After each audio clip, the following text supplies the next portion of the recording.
very much for your presentations. We had a session last week as well where we had the National Safeguarding Authority and we had SAGE and the Health Services Executive. Again, I suppose it's important to capture why we're discussing this legislation. There was, in 2016, almost 8,000 cases of suspected adult abuse were reported to the HSE, and the National Centre for the Protection of Older People at UCD estimates that the prevalence rates is about 32,000 people over the age of 65 were mistreated last year. So, I suppose it's important to always remember the context as to why we are looking at this area. And according to a Red C poll, a third of people think abuse of vulnerable adults is widespread. And I think the numbers reported to the HSE is probably the tip of an iceberg. There was strong consensus from the witnesses last week on the need for adult safeguarding, not just policy but legislation, and the gap in the legislative framework was, I think, universally highlighted. For example, in the opening statement by Pat Healy from the HSE, there is now a strong expectation that legislators, policymakers and service providers take adequate measures to combat abuse. And he pointed out the current constraints to the HSE, including, for example, the inability to enter nursing homes, for example, as being a clear gap. And he went on to say that there needs to be a statutory framework. Patricia Rickard-Clark noted the urgent requirement for adult safeguarding to be placed on a statutory footing. And indeed, Mervyn Taylor, I suppose, representing the citizens, really talked about the need for law, and particularly the importance of independence in terms of whatever measures or mechanisms are there, and the importance of the independent advocates. We have a draft, we have a bill that's now, as you say, progressing through the Senate, and it was interesting to note that the HSE highlighted the need for an easy-to-understand definition, and I think we have that in the bill. That's the Adult Safeguarding Bill. SAGE highlighted the need for an independent national safeguarding service, which is also in the bill, and the independent advocates. And the Safeguarding Committee highlighted the need for mandatory reporting, which is also a feature of the bill. And the National Safeguarding Committee also stated the responsibility for the legislation should lie with the Department of Health, but that there was a strong interest from other departments like the Department of Justice. So I've got a few questions for the Department of Health. I suppose one question is that is the department sort of the view that there is the need for the legal framework? Would you concur with the witnesses from last week that there are gaps in the legislation and that we need one? Do you view the Department of Health as being the lead department, and also how do you propose to work with other interested departments? And assuming that you are in agreement with the enactment of such legislation, does the department envisage, how do you envisage your responsibilities? You talked about proposals coming to government in November. Could you give us an outline of those? So there are questions for the Department of Health. And then the Institute of Public Administration. I suppose the key issue in whatever mechanisms was independence. So again, just from the work that you've done, how can that be ensured in any mechanisms that are put in place for the citizen? So they're the questions that I have. Thank you very much, Senator Kelleher. So perhaps we might deal with those questions directly. Thank you. Right, thank you, Chair. First of all, Senator Kelleher has asked, does the Department agree that is there a need for a legal framework? And yes, that would be the case. And in my opening statement, I was explaining that I suppose we accept that this is a very complex area, so our preference would be to go with legislation for the health sector initially, as distinct with legislation for all areas. We have consulted with other departments on your proposals in your bill, and we can expand on the comments we've got from other departments. In terms of bringing proposals to government, we have had an initial discussion with the Minister about this, but we will, of course, need to be talking to him in more detail again.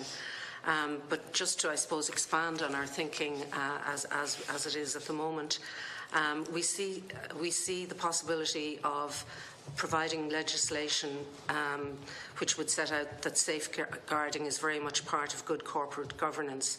In this way, we would build on the HSE's adult safeguarding policy and equally their review of the safeguarding policy, and we would also build on the experience in the children's area. We have looked at the Children First Act 2015 because we felt that there were aspects of that which were very relevant.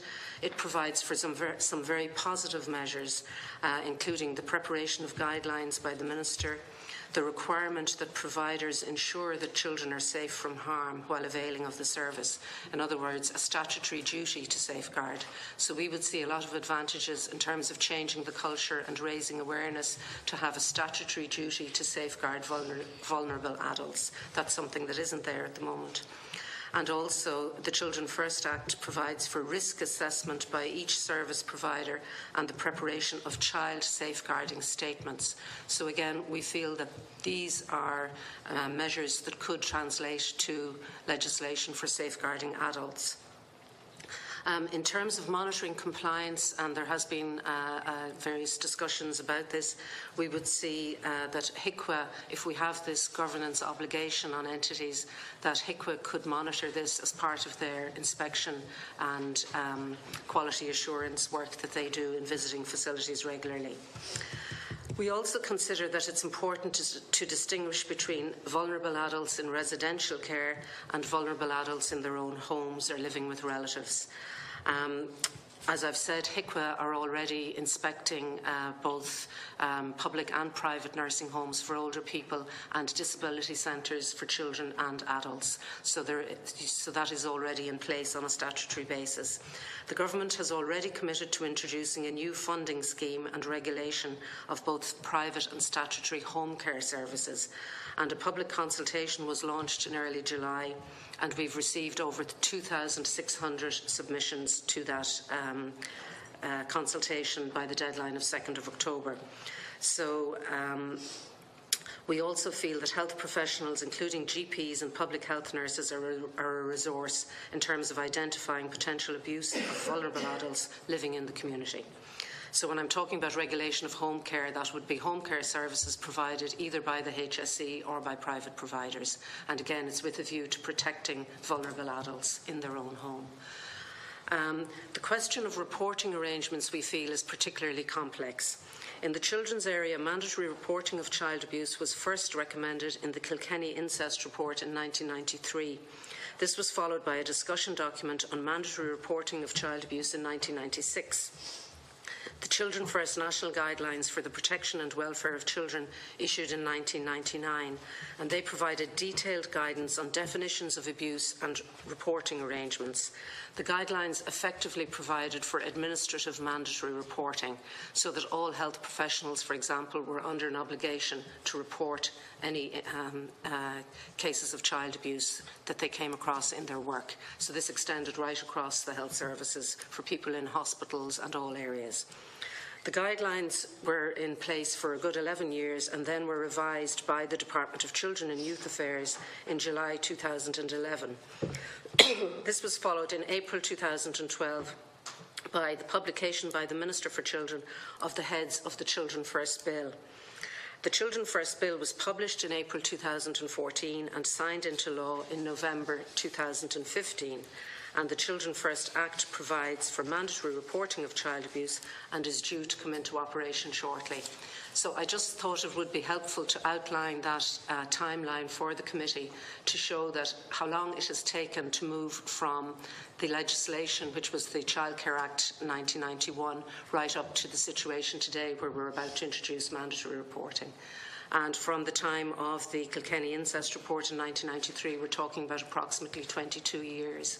So I suppose having had experience of the development of practice and awareness in child protection services, I suppose that has influenced our thinking in terms of the work that needs to be done, similar type work in the area of adult safeguarding. It may be seen from the timeline that the development of child protection practice, policy and legislative proposals has taken a considerable number of years, and even still the question of mandatory reporting is quite controversial. Our view, subject to government approval, is that we should await the experience of mandatory reporting in childcare services before introducing any such requirement for reporting in regard to vulnerable adults. Importantly, there has not been the same focus on elder abuse procedures in practice, and in addition, public education and awareness raising is also essential. And again, just to come back to the Assisted Decision Making Act, Capacity Act, we feel that that is very important in terms of the awareness raising. The Director has recently been appointed. A funding of $3 million has been provided in the budget for setting up the Decision Support Service, and an important part of the role of the Decision Support Service is to promote awareness of the Act, and the Act is all about helping older people to make decisions themselves and provide them support in making those decisions. At last week's meeting of the committee, the chair of the National Safeguarding Committee, Ms Patricia Rickard-Clark, noted that the question of mandatory or voluntary reporting needs huge concentration in terms of what is appropriate, and that looking at other jurisdictions, mandatory reporting doesn't necessarily work.